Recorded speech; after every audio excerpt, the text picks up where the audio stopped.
Salut à tous et bienvenue pour cette nouvelle édition de Tut tente un truc. Comme chaque semaine, on va vous proposer des codes pour ce week-end. On va essayer à ce qu'elles soient aussi belles que celles de la semaine dernière. On vous invite à regarder la dernière vidéo. Pour aujourd'hui, on a un invité spécial, Gauthier. Bonjour à toutes et à toutes. Et Gauthier va débuter cette vidéo avec le premier match de cette vidéo. Alors, moi mon match, je vais changer un petit peu d'habitude, je vais me rediriger vers de la NBA. Ce qui veut dire que le match, ça va être en pleine nuit et ça commence dès cette nuit. On sera donc dans la nuit de vendredi à samedi à 1h40 du matin. On va partir sur les Boston Celtics contre Orlando Magic, la petite conférence Est. En basketball. En basketball évidemment, c'est vrai, j'ai dit NBA mais basketball. On a une cote, je pars sur une victoire des Celtics. La cote de base, on va être à 1,15 sur PMU et 1,22 sur Winamax. D'accord, donc ils sont clairement favoris. Ils sont clairement favoris. Ils jouent chez eux. Ils jouent chez eux et on retrouve surtout les Boston Celtics, premier de la conférence, contre Orlando Magic, 12e de la conférence sur 15. D'accord. Donc on retrouve un bon classement quand même. Pour parler un petit peu pourquoi je pars dedans. On va revenir un petit peu sur ce qui s'est passé mercredi. Ça a été une défaite des Celtics contre les Miami Heat qui a clos leur série de 16 victoires d'affilée. Après, Kyrie Irving l'a dit, ça leur a fait du bien, c'était une bonne série mais il était temps qu'elle se termine. Ils avaient un petit peu trop de pression, maintenant ils peuvent rejouer bien plus serein. Donc ça c'était leur meneur de jeu. Voilà, ça c'est leur meneur de jeu, qui était chez les Cavaliers jusqu'à encore l'année dernière. Ils ont été champions il y a 2 ans, c'est franchement une valeur sûre. Donc lui il a joué avec, pour vous dire, un peu LeBron James. Voilà par exemple. Orlando de son côté a fait un super bon début de saison, seulement ils sont aussi sur une streak, mais un petit peu différente. Eux ils sont sur 6 séries de défaites actuellement. La cause principale de ça, ça va surtout être leur rookie, donc c'est un nouveau joueur qu'ils ont drafté cette année.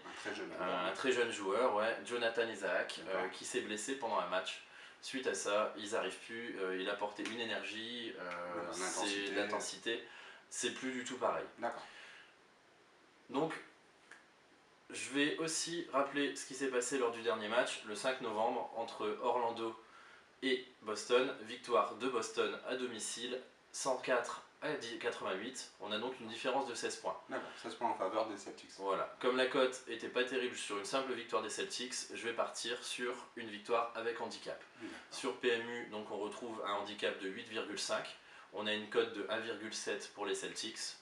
Sur Winamax, c'est au moins 9 points d'écart, donc ça donne exactement le même handicap et on passe à 1,76. D'accord. Voilà. Donc victoire des Celtics par au moins 9 points, c'est-à-dire qu'ils doivent gagner au minimum, par exemple, 89 à 80.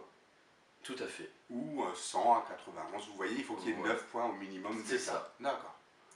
Voilà, moi je suis confiant sur ça, on a des Celtics confiants, on a des Magic un peu désarmés, ça va le faire. Écoutez, c'est un très bon pronostic pour moi. J'ai pas l'habitude de jouer la NBA parce que déjà il faut connaître le championnat, il faut regarder les matchs qui ont lieu très souvent en pleine nuit ou leur résumé le lendemain matin sur le channel spécial de la NBA. Ça peut faire une bonne surprise en se réveillant. C'est ça, ça peut être une très bonne surprise ou une très mauvaise, mais c'est un très très bon sport à pronostiquer. On s'éloigne un petit peu des sports de masse par exemple que sont le football ou le tennis où il y a beaucoup de paris. Et les bookmakers ont un petit peu plus de mal à identifier, surtout de notre côté d'Européens. Aux États-Unis, forcément, c'est un sport qui est beaucoup plus démocratisé. Et surtout, le basket américain aux États-Unis, forcément, c'est une religion. Moi, je trouve que c'est des matchs intéressants à pronostiquer. Dites-nous dans les commentaires vos avis un petit peu, si vous aimeriez qu'on fasse un peu plus de NBA, parce qu'on peut en faire revenir Gauthier assez fréquemment. C'est une bonne occasion de revoir. Exactement. Dites-nous si vous avez apprécié ou pas. Et nous, on se dirige tout de suite vers le deuxième match. Le deuxième match qui nous intéresse a lieu donc samedi à 16 h en Première Ligue entre Manchester United, 2e, et Brighton, 8e. Donc Manchester United, vous avez l'habitude que je les pronostique. La semaine dernière encore, ça nous a fait passer une très belle cote puisque Manchester United a marqué ses 3 buts et la cote à 2,25 minimum sur PMU est donc passée. On espère que vous l'avez suivi en masse. On va se diriger un peu vers le même genre de pari puisque Manchester United, pour l'instant, la victoire est cotée à 1,16, le nul à 10 et la victoire de Brighton à 15. Donc c'est pas intéressant du tout de jouer Manchester United à part si on met une forte somme dessus. Donc moi ce que je vais vous dire c'est que Manchester United, récemment, ils ont gagné donc 4-1 contre Newcastle, mais ils ont été perdre en milieu de semaine à Bâle 1-0 à la dernière minute. Ça fait assez mal à la tête de Manchester, pas d'incidence sur Manchester, ils vont logiquement se qualifier pour la suite de la Ligue des Champions. Moi, ce que je vois ici, c'est que Manchester United va vouloir se refaire après cette défaite. Surtout qu'en championnat, il y a City qui cartonne toujours devant. Même une victoire 4-1, il faut vraiment qu'ils remontent leur goal average. Donc moi, ce que je vois ici, Brighton, c'est 7 points en 6 matchs à l'extérieur. Manchester United, vous avez l'habitude, avec leur force offensive, notamment en plus avec le retour de Zlatan Ibrahimovic, de Pogba la semaine dernière qui a été lui-même buteur. Moi, ce que je vois ici, c'est que Manchester United, je pense, va faire le métier et marquer au moins 3 buts. Toujours des belles cotes, 1,80 sur Winamax et 1,90 sur PMU. Gauthier, je sais que tu as l'habitude un petit peu du foot, surtout du foot anglais. Qu'est-ce que tu en penses? Moi, je pense que c'est forcément cohérent. D'accord. Même si on se retrouve face à Brighton, qui, c'est surprenant, mais sont pas si mauvais que ça. Non, ils sont classés 8e. Ils sont même mieux classés, je dirais, que Newcastle. Ouais. Donc non, moi j'y crois. Après, on n'arrête pas une machine non plus. Hein, ouais, c'est sûr. Et puis Manchester United, la semaine dernière, ils étaient menés 1-0 contre Newcastle. Ils en ont passé 4 à la fin. Franchement, 3 buts là, il nous faut. Simplement 3 buts. Donc on y va. 1,80 sur Winamax et 1,90 sur PMU. Le dernier match qui nous intéresse a lieu dimanche à 15h en Ligue 1 entre deux clubs européens qui ont donc joué cette semaine. Nice, 17e et Lyon, 3e. Nice, à domicile, est classé 11e sur 20.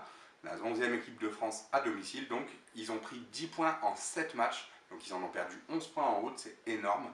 Alors que Lyon, à l'extérieur, c'est 11 points en 6 matchs. Et donc là, ils en ont perdu que 7, en sachant que c'est à l'extérieur et qu'à domicile, ils font carton plein. Ce qui explique leur classement. Les 5 derniers matchs, Nice, c'est 2 victoires, 1 nul et 2 défaites. Donc les victoires contre Waregem, contre Dijon, le nul à Caen la semaine dernière et les défaites contre la Lazio et contre le PSG 3-0. Lyon, sur leurs 5 derniers matchs, ce sont 4 victoires, donc contre Limassol, la raclée à Saint-Etienne, la victoire contre Everton et contre Metz et le match nul la semaine dernière contre Montpellier. Attention, à Lyon, on a le retour de Fekir et Lyon avec Fekir. C'est Lyon. C'est Lyon et c'est pas du tout la même équipe. C'est un peu le même problème qu'à Nice parce que Nice, s'ils n'ont pas série, c'est pas le même match. Moi, ce que je vois ici, c'est que je pense que ça va être un match assez serré avec des buts. Mais on va pas jouer les buts parce que je pense que Lyon est nettement au-dessus et surtout ils doivent suivre le rythme imposé par Paris et par Monaco. Lyon, leur objectif, c'est d'être deuxième, juste derrière Paris et ils vont pas lâcher cet objectif. Victoire de Lyon sur PMU à 2,10 et sur Winamax à 2,15. On vous remercie pour tout le soutien que vous nous donnez sur cette chaîne.